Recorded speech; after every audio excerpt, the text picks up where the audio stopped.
All right, we're back here in the early AM hours, creeping around, watching philosophy videos.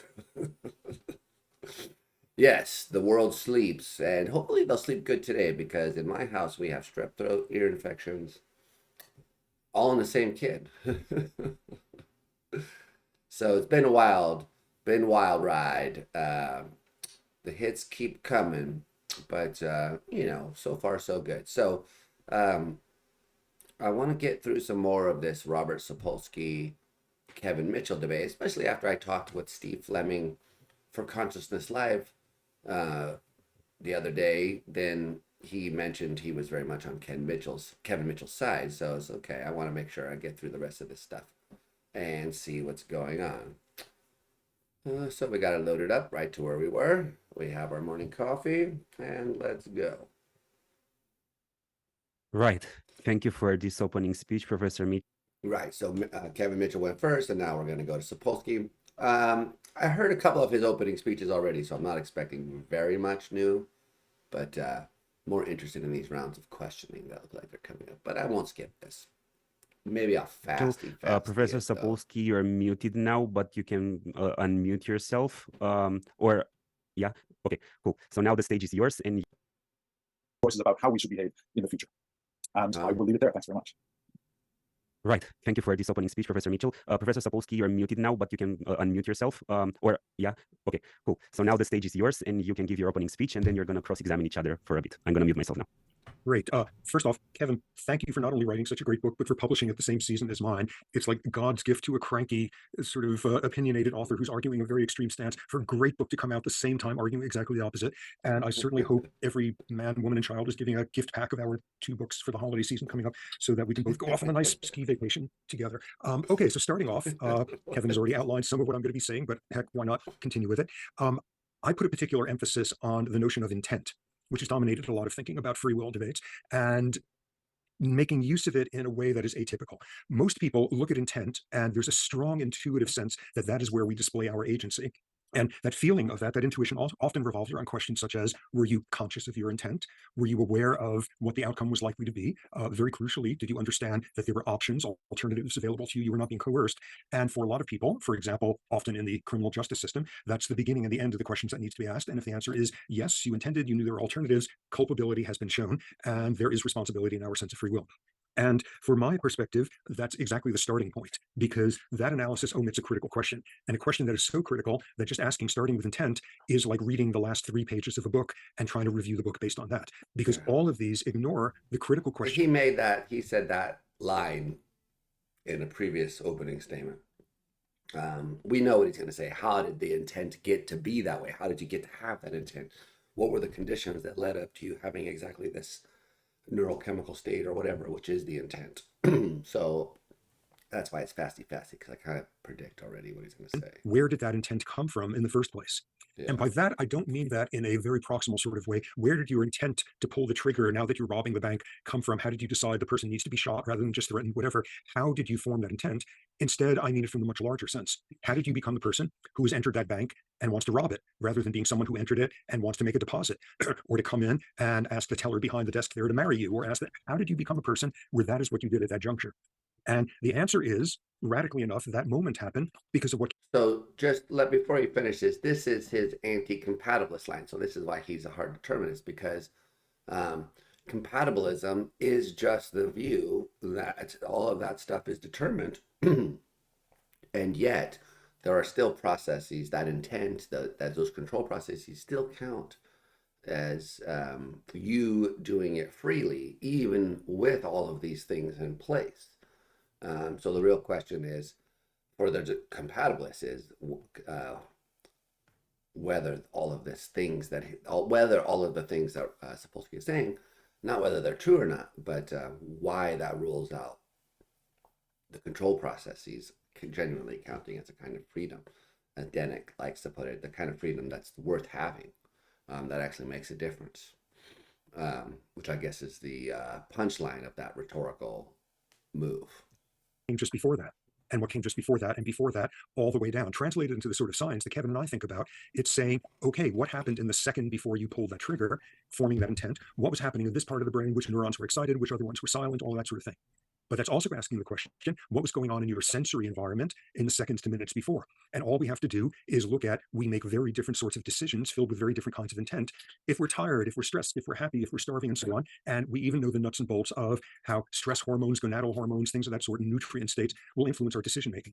But we're also asking what were going on with those hormone levels in the previous days. And we know, for example, if androgen levels are elevated in you, whether you are female or male, when androgen levels are doing that, you later are more likely to interpret a neutral facial expression as a threatening one and form an intent to act accordingly. But even further back, what were your previous months to years about? And we know as one example, if you had undergone horrible trauma during that period and you've developed PTSD, post-traumatic stress disorder, there are structural changes in your brain that are detectable with MRI, and it makes you more likely to see threat than other people see. It makes you more likely to interpret neutral circumstances as threatening ones, and thus you're more likely to form the intent to pull that trigger.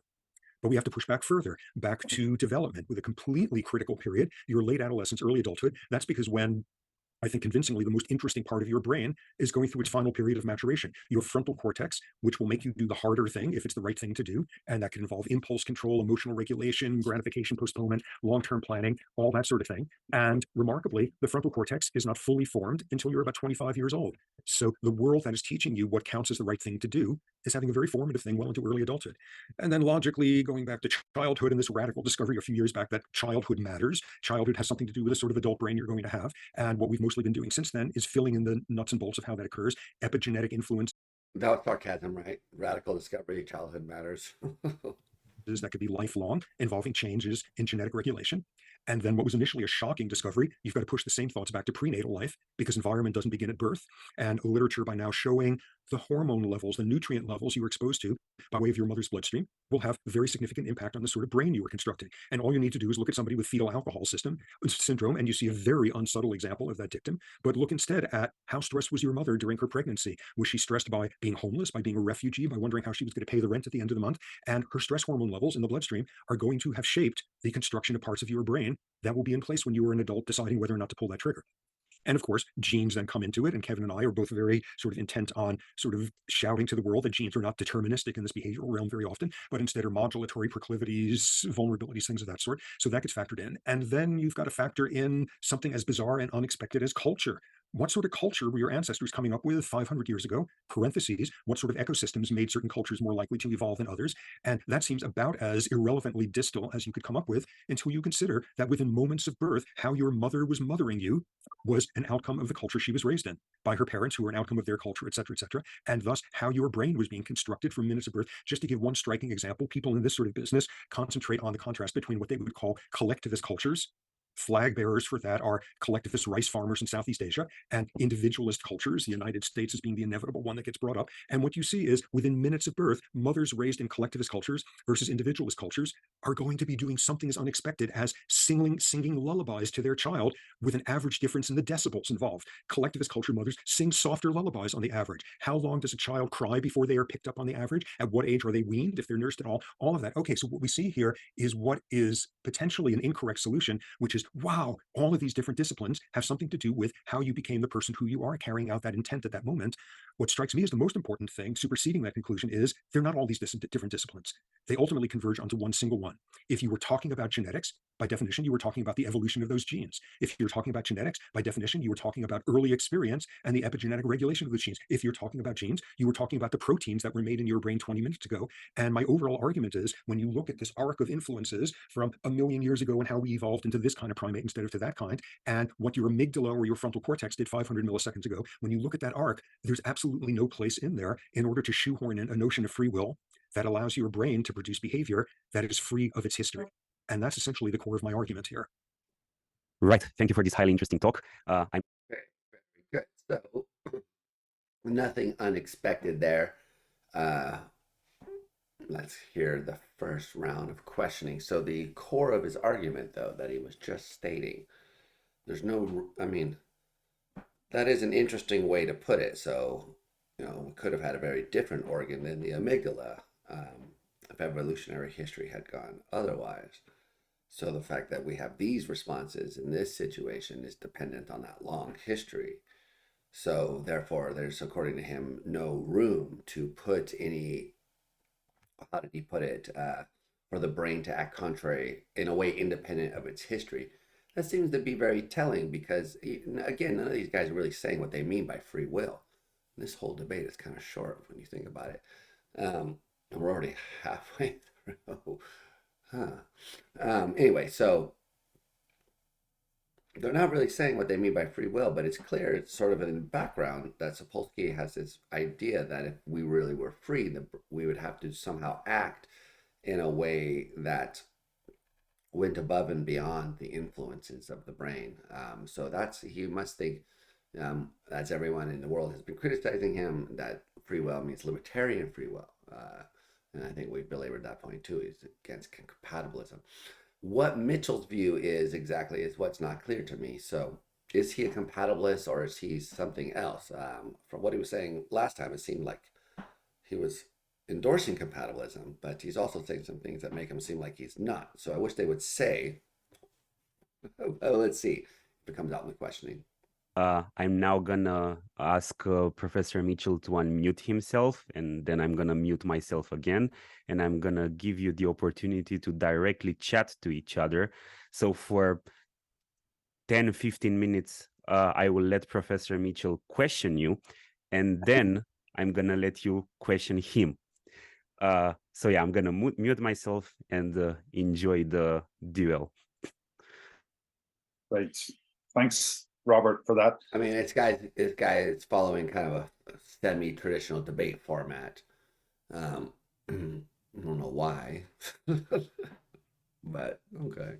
So, as you know, I think we agree on loads of things, right? So we agree that we're not born as blank slates, that there's all this sort of prior influences, including our genetics. I think one thing that, I mean, you talk about there, but that many people kind of miss is the idea that actually most of our nature is just human nature generally, right? You know, we tend to concentrate on these little differences between people, the 0.1% of the genome that's different that affects things. But of course, human nature generally, just evolution, controls lots of our behavior. Of course it does.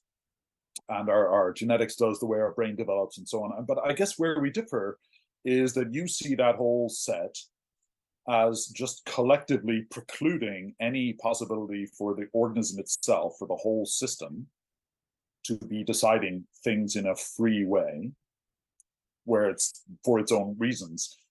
So it's a sort of, I guess, determined by all those. Now, is that for its own reasons? As he just stated, it would have to be for reasons that were independent of its past, not its. Is that what he means by its own reasons? Maybe. Well, I'm gonna hear reasons.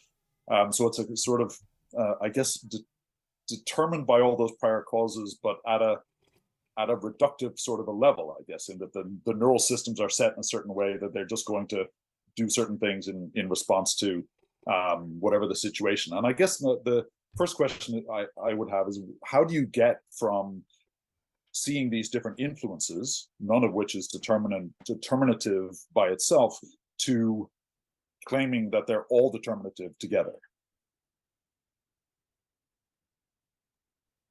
Great. Okay, this is the argument basically that while we've learned a lot about neuroscience in recent years or centuries, we've learned a lot about hormones and genes and early experience, and it has given us a surprising amount of explanatory power and predictive power. But what it has not given us is enough explanatory or predictive power to be able to say precisely why this person just carried out this behavior, whereas the person standing next to them did not, as Kevin emphasizes.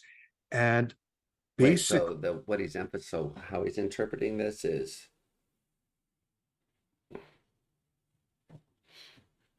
so the question was, how do you get from all these influences, none of which independently is determinative of the outcome, to them all jointly together determining the outcome? And he's just saying, oh, if we knew enough, we would see that they do. Is that basically the response? the sleazy like cheap shot, underhanded response that I have by now is Wait, like, what did he and say?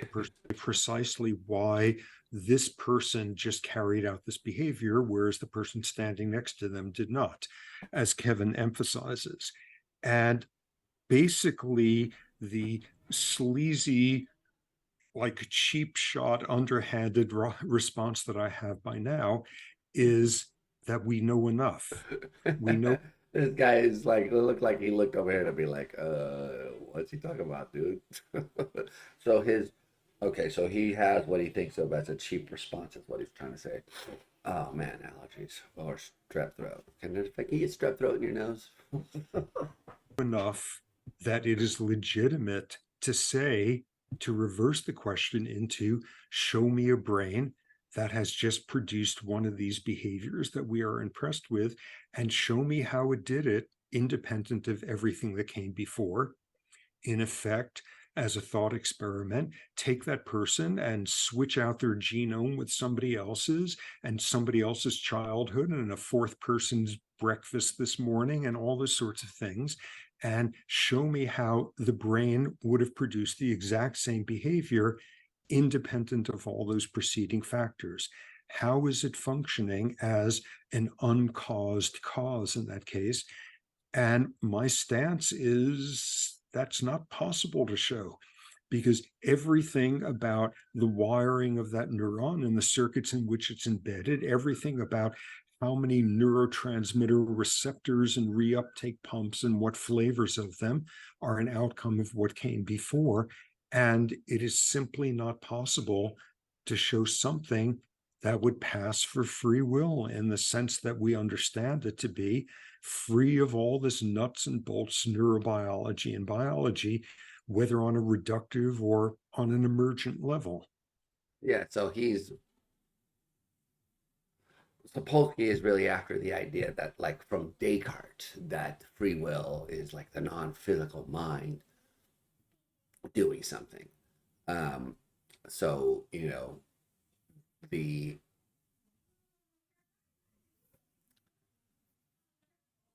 I don't know how much history of philosophy anyone here cares about, but if you look back, like you can kind of see in the 17th century this kind of grand theory of physics being put together, which we've now dismantled. But it was this kind of mechanism. This is what I talked to Chomsky about, the idea that material stuff was mechanistic. It was bits of stuff, um, which you could think of as like, working sort of like the way a grandfather clock works. There's little pulleys and levers and things that bump and push and pull against each other and so forth and so on. And the whole Rube Goldberg machine of it produces the behaviors of the physical world, a mechanism. It's a giant mechanism, which of course they love because mechanisms have designers. And Descartes sort of said, lots of people say, the greatest designer of all would be this supernatural God. Okay, great. So they loved it.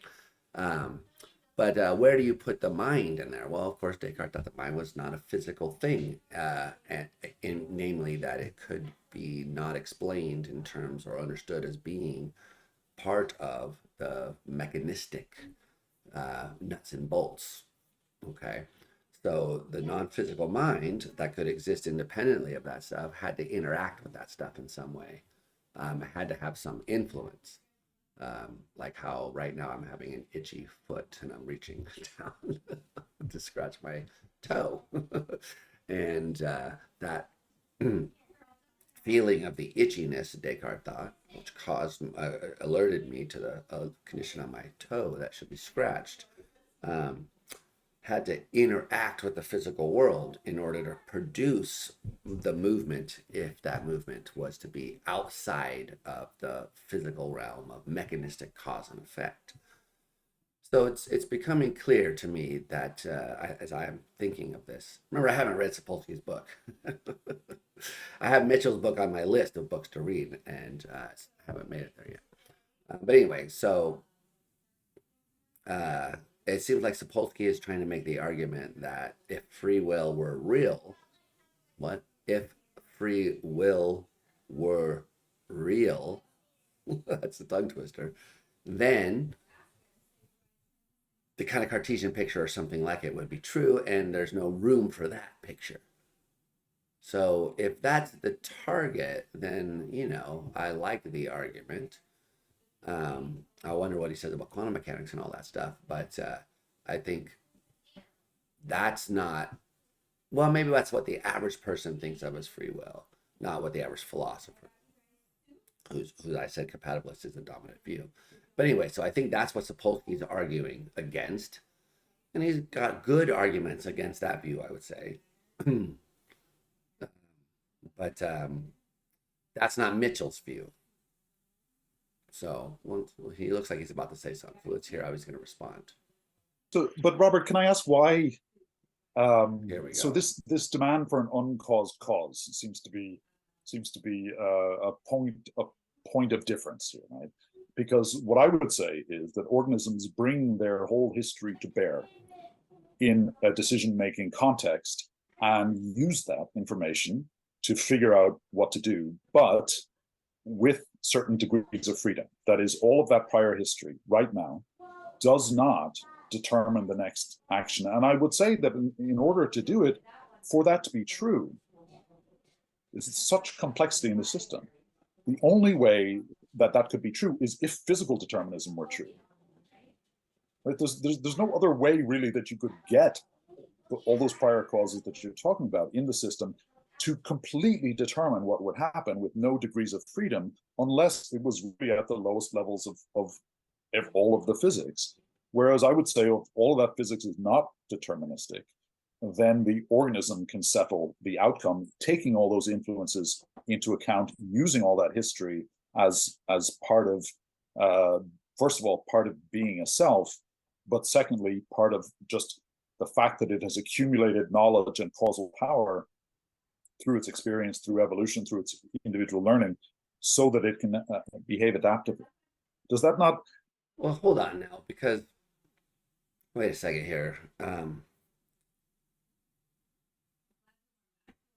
Is he appealing to like the randomness in quantum mechanics, not determined at the fundamental level?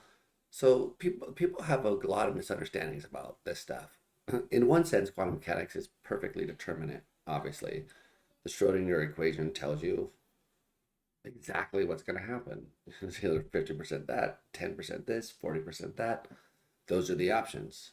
Things always go completely according to that. Now, so in that way, it's completely deterministic. However, obviously, in any given experiment, quantum mechanics gives us probabilities, 50% this, 40% that, 10% that, or whatever the case may be, 50-50, etc. So first, it's a debate whether that's a genuine feature of reality or an epistemic feature. But if you think it's a real feature of reality, as he is seemingly suggesting, then in a sense, you can't predict what state the system's going to evolve into. In that sense, it's not determinate. But how does this allow the organism to steer the events? Which is, I mean, I would really like for this to be true. And in my old days, if you look back on Space Time Mind, this old podcast I used to host with Pete Mandic, we had Greg Caruso on in our early days. And this is the kind of view I was hoping would be true, that there would be a way in which the organism itself could influence what was going on at these biological levels. And, maybe you can have quantum dualism or something like that to do it. But that's pretty outlandish. And I don't think that's what Mitchell is saying here, is it? I would like for a view like this to be true, but how does it help us with free will that there's randomness? Unless there's some kind of causal influence, which makes it not really random at all, just openness at the bottom level. It's not clear there's openness in that sense. Does that not satisfy you as a sort of a free will that seems reasonable and naturalistic, and isn't this kind of magical uncaused cause version? Nah, not for a second. Okay, so in terms of responding to that, both you and I focus a lot on what types of indeterministic things our nervous systems can come up with.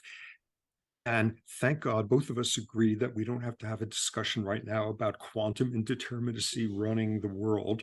And we're both willing to ignore that. Instead, what we focus in on, in some circumstances, neurons release neurotransmitters spontaneously. Neurons have action potential spontaneously. And what's most interesting, I think, to both of us is it's not random when that occurs. There's certain periods where you were more likely to do that than others. And the term I give for that concept, which you absolutely sort of echo in there, is we have times where we determine it's a good time for some indeterminacy. When certain blood alcohol levels rise, we are more likely to have spontaneous neurotransmitter release of certain types. When we are in moments of crisis, we are more likely to generate options which may fall into domains that they wouldn't otherwise. Yes, we have a nervous system that could generate options. And I think in sort of Daniel Dennett's sense, this would count as an intuition pump. We come up with options that seem to make reasonable sense at the time. And I think what you frame as a two-stage model is we generate some options. And at that point, we choose among them. And essentially what the options generated are is providing some parameters of just how much of a domain we're going to cover at that point. And that will reflect randomness, but also our history of experience, all of that. And then we choose. And that the choosing process is in this dualistic way, separate of what came into generating the options. Yeah, see, the dualistic way, that's what I was ranting about a minute ago. That's what he's accusing him of. So, yeah, because how else can you do it if the options, excuse me, the options are determined by the system? I guess, yeah, these idea that they're spontaneous neural stuff. Um,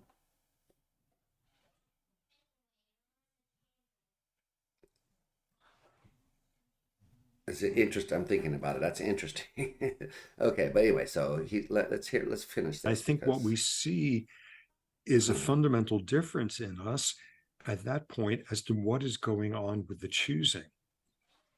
And the notion there is when we are choosing, we are expressing a value, we are expressing meaning, we are expressing all of that when we decide to pull the trigger at the teller instead of like turning to our left and shooting our fellow robber. We are expressing cognition, a history of what we've learned about consequences and all of that. But what we are doing implicit in that is expressing a filtering that we have acquired as to what we consider to be the reasonable choices to make in the face of that action. And the question becomes, where did we get that value from? That at that point, the thing that seems like one of the options is to shoot the person rather than wish them a nice day and quickly exit before they get a picture of you. Where does choice come from at that point? And I think my argument would be is it's a recursive loop at that stage. How did we become the sort of person when presented with those options?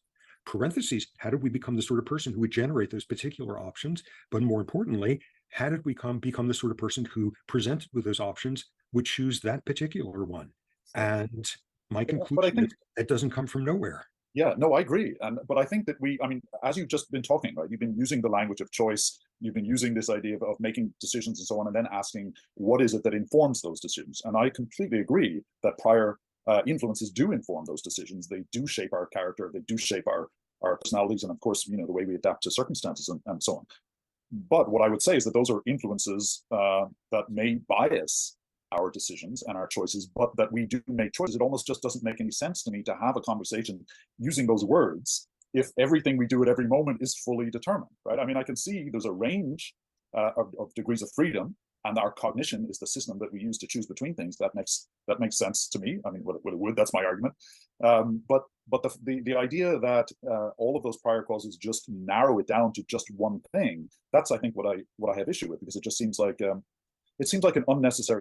Yeah, so this is the disconnect between these two sides that always comes up. So there's a system in there that's weighing the options, but how that system itself is working has to be accounted for. That's kind of what I feel like the Sapolsky argument is like, yeah, you have this system, it's generating some options, shoot, don't shoot, shoot the other guy, run away, etc. And then there's another system that's choosing between those options, and we say that's me, the system I, and I'm choosing between these options, and I'm thinking, weighing, and so forth and so on. But Sapolsky's argument is like, okay, so that system is also just stuff in the brain, which was made the way it is because of all the things we've been talking about, previous history. So the fact that that system, the choosing system, bounces between these options and lands in one of the states. I mean, yeah, now that I'm thinking about this, it's almost like there's, here I am. It's almost like there's a metaphor in the background of each person's mind. So in Mitchell's mind, it's like on the Sapolsky view, it's like a roulette wheel where there's only one number and one color. So red, number 7. You spin the wheel and there's only one place it could land. Whereas the picture in the Sapolsky mind, I think, is one of a roulette wheel that has all the options, but which is rigged in a certain way that it's gonna, after you spin it, bounce around, but land in red number 7, because of the way the wheel is set up. So on the one picture, there's only one option and the wheel only bounces around that option. Whereas the other one, there's the other options. It's just the system is rigged in a way that doesn't land in that, but it still goes through the process of like bouncing around a lot. So I think that maybe that's part of the disconnect. Okay, interesting. Well, I think I have just enough time to finish this little bit of the discussion, and then we'll have to come back for another part for the end of it here. Interesting. Okay.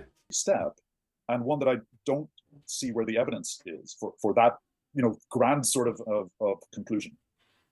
Well, nonetheless, even if the choice process involves a lack of determinism, and you and I disagree on that one, it is nonetheless using a filter of values, meanings, etc., as to which chosen. Okay, let me give you an example. You go to a movie about some wonderfully inspirational subject, just some average person who pulls off something totally heroic, and you leave the movie changed by that. And as a result, you make a decision in your life. You say, oh my God, that was so inspiring. Tomorrow, I'm going to sign up to work for Amnesty International. And the person sitting next to you comes out of it and says, oh my God, that was such an amazing movie. I can't believe how wonderful the cinematography was. He gave this example in his other debate, so like he just thought of it. Come on. Tomorrow, I'm going to look up all the films of this cinematographer. And the third person comes out and says, oh my God, I can't believe what a cheesy, emotionally manipulative, superficial movie that is. Tomorrow, I'm going to make a list of every movie that director directed and make sure I avoid them forever after.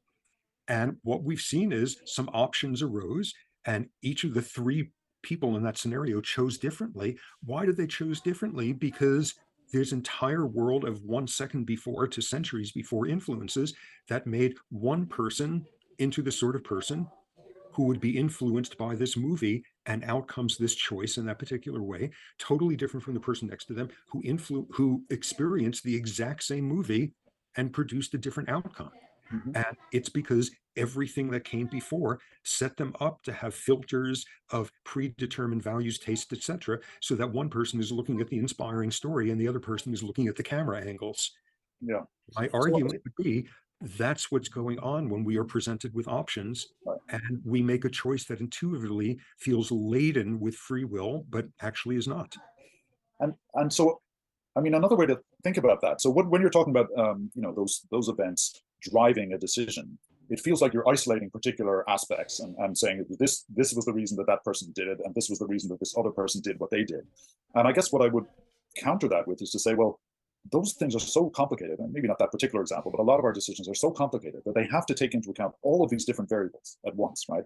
With ambiguous information in an uncertain world that's dynamic, that's changeable, partly because it's full of other agents with their own agendas that we can't anticipate and so on. So I guess what I want to say is that there's no right answer, right? It's just, there isn't, it's computationally irreducible, right? There's in the finite time that we have to make a decision, it can't be deterministic, physically speaking, because there's so many parameters physically going on in there that for this thing to settle into the sort of optimal, whatever we can say, the lowest free energy state, there just isn't a single answer to it, right? There's not a single right thing to do in most situations. What we're trying to do is balance these things, optimize over all these different things, set, conflicting goals against each other, and Sounds like he's confusing different levels of different things here, but okay. try to weigh them and just do our best and muddle through. But to me, that's a whole, that involves the whole system, right? It's the whole cognitive system. That's just you thinking about what to do in a way where I would say the outcome is not predetermined. It's determined by your processes of cognition. Predetermined is not the same as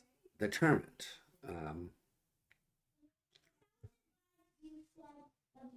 Anyway, I don't want to get distracted by that. So I guess maybe we might just have to agree to disagree on that. I guess because it becomes maybe unadjudicatable as to whether it really is in any instant deterministic or not. Okay, well, I think we're in complete agreement in that, yeah, it's complicated. And the causality is hard to detect. Sometimes it's easy to detect the causality. Both you and I have an emphasis when looking at sort of this kind of scenario on cognition, what it is about your prior learning and experience that has made you make the decision that you do at that point. And every now and then we can see an undeniable example where the supposedly freely chosen decision at that point is greatly influenced by a prior factor, which is if somebody has slipped a hallucinogen into that person's Starbucks coffee just before they make this decision, their cognition as it is, you need some time for it to kick in, guys, not just before. Come on. Constrained as it is at that point, is going to reach a very different conclusion as to what behavior to choose at that Unless point. It's DMT, I guess. That one's easy for us. And I think that one falls in the domain where both you and I would say, yeah, the causality there was best understood in a biological sense. And in the same way, a jury might reach that same conclusion when trying to assess antisocial behavior by someone who had massive brain damage to their frontal cortex after a car accident or whatever. And that's easy for most of us to see that that's a point where we would say this was involitional.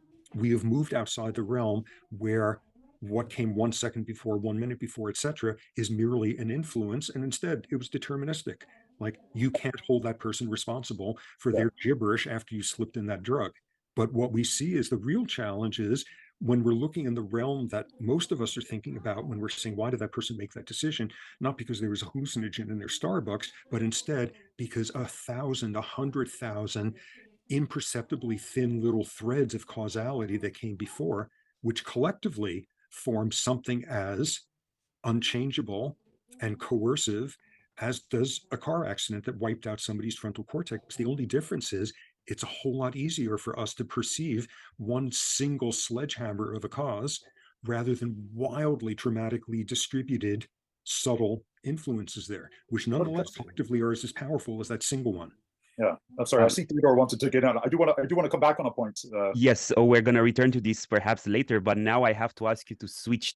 Okay, so now let's go ahead and save that for later because I'm running a little bit short on time. This is more than I thought already, but yeah, this is an interesting discussion because I would like to be on Kevin Mitchell's side, but I guess I should read the book. Maybe I'll invite him on and talk to him or something, but I feel like I don't really understand the argument. So he says the brain's too complex. There's too much going on for it to be deterministic. I don't understand that argument, to be honest with you.